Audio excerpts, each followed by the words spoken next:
अब हम एक्सेल में शीट्स को मैनेज करने के बारे में सीखेंगे। हम देखेंगे कैसे हम न्यू शीट्स को ऐड कर सकते हैं, कैसे हम शीट्स को रीनेम कर सकते हैं, कैसे शीट्स को हम मूव या फिर कॉपी कर सकते हैं और इसी के साथ कैसे उनको हम डिलीट कर सकते हैं।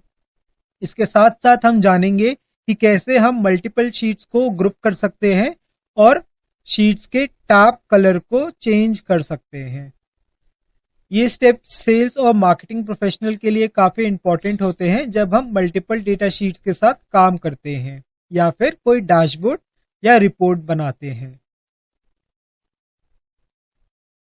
चलिए तो अब सबसे पहले हम सीखेंगे कैसे हम एक्सेल में वर्कशीट को ऐड कर सकते हैं। स्क्रीन पे नीचे लेफ्ट हैंड साइड पे देखें, यहाँ आपको एक एग्जिस्टिंग शीट का नाम दिखेगा जैसे कि शीट 1, शीट 2 या शीट 3।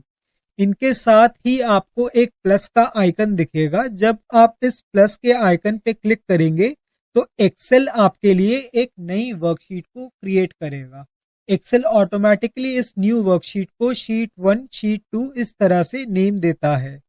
आप इस शीट को अपने मुताबिक रीनेम भी कर सकते हैं और इसी के साथ इस शीट टैब के कलर को भी चेंज कर सकते हैं। तो ये तो बात हुई कि शीट को ऐड करें हम प्लस आइकन पे क्लिक करके। अब बात करते हैं कैसे हम शॉर्टकट मेथड का यूज कर सकते हैं शीट को क्रिएट करने के लिए।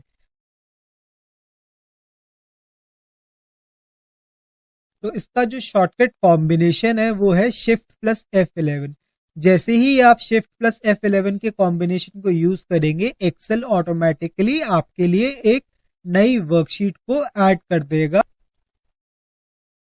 और इसका भी naming convention sheet 1, sheet 2, sheet 3, sheet 4 से लेके शीट N तक की तरह ही चलेगा।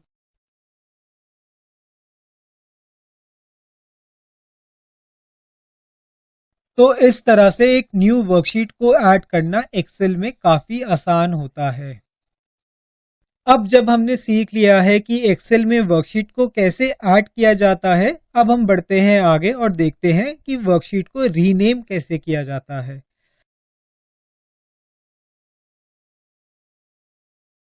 इसके लिए आपको सिर्फ उस शीट का नाम पे राइट क्लिक करना होगा जिसका नाम आप चेंज करना चाहते हैं। उसके बाद एक ड्रॉप डाउन मेन्यू खुलेगा, यहाँ पे आप रीनेम के ऑप्शन पे क्लिक कीजिए। जैसे ही आप क्लिक करेंगे, एक्सेल आपको आपकी शीट का नाम को एडिट करने की फैसिलिटी देगा। इस शीट का नाम कुछ भी हो सकता है जैसे कि सेल्स डेटा 2024 या फिर मार्केटिंग प्लान या फिर और कुछ। जो आपके रिक्वायरमेंट है उसके हिसाब से आप अपनी वर्कशीट को रीनेम कर सकते हो। रीनेम से आपको इजीली पता चल जाता है कि कौन सी शीट किस डेटा को रिप्रेजेंट करती है या फिर कौन सी शीट किस रिपोर्ट या डैशबोर्ड को रिप्रेजेंट करती है।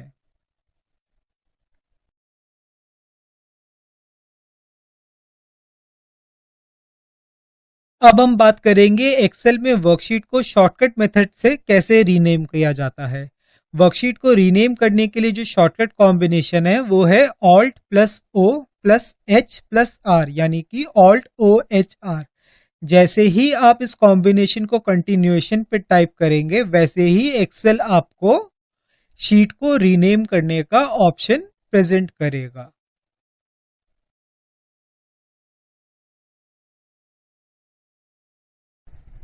शीट को रीनेम करने के लिए आप किसी भी शीट को सिलेक्ट कीजिए और उसके टैब पे डबल क्लिक कीजिए।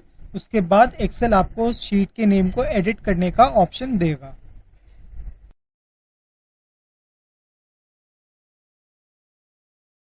अब हम देखेंगे कि कैसे हम एक वर्कशीट को मूव या कॉपी कर सकते हैं। सबसे पहले जिस शीट को आपको मूव या कॉपी करना है, आपको उस शीट पे राइट क्लिक करना होगा। उसके बाद आपको ड्रॉप डाउन मेन्यू से मूव और कॉपी के ऑप्शन को क्लिक करना होगा।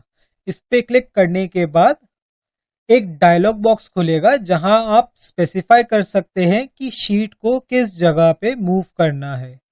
या अगर आप कॉपी क्रिएट करना चाहते हैं तो आप क्रिएट अ कॉपी चेकबॉक्स को सिलेक्ट कर सकते हैं और एक्सेल ऑटोमेटिकली उस शीट को उस स्पेसिफाइड जगह पर मूव या फिर कॉपी कर देगा। इस फीचर का यूज करके आप इजीली शीट को रीअरेंज कर सकते हैं या सिमिलर डेटा को मल्टीपल शीट्स में डिस्ट्रीब्यूट कर सकते हैं।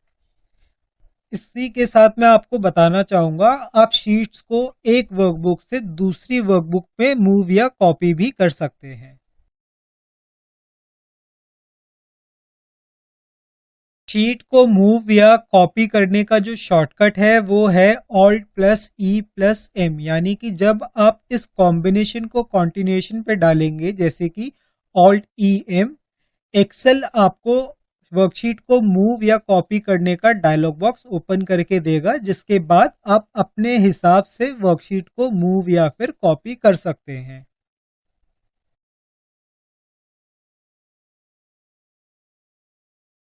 तो चलिए अब देखते हैं हम वर्कशीट को डिलीट कैसे करते हैं एक्सेल में। उस शीट के नाम पे हम राइट क्लिक करेंगे जिस शीट को हमें डिलीट करना है, उसके बाद मेन्यू से हम डिलीट ऑप्शन को चूज करेंगे। जैसे ही हम डिलीट के ऑप्शन को चूज करेंगे, एक्सेल आपको वार्निंग देगा कि अगर आप इस शीट को डिलीट करते हैं तो उसका डेटा परमानेंटली डिलीट हो जाएगा और ये एक्शन अनडूएबल नहीं है, यानी कि एक बार आपने शीट को डिलीट कर दिया तो आप Ctrl+Z की मदद से शीट को और उसके डेटा को रिट्रीव नहीं कर सकते हैं। तो आप जब 100% श्योर हो तभी आप अपनी शीट को एक्सेल की वर्कबुक फाइल से डिलीट करें। तो शीट डिलीट करने से आप अननेसेसरी शीट को रिमूव करके अपनी वर्कबुक को क्लीन और ऑर्गेनाइज भी रख सकते हैं।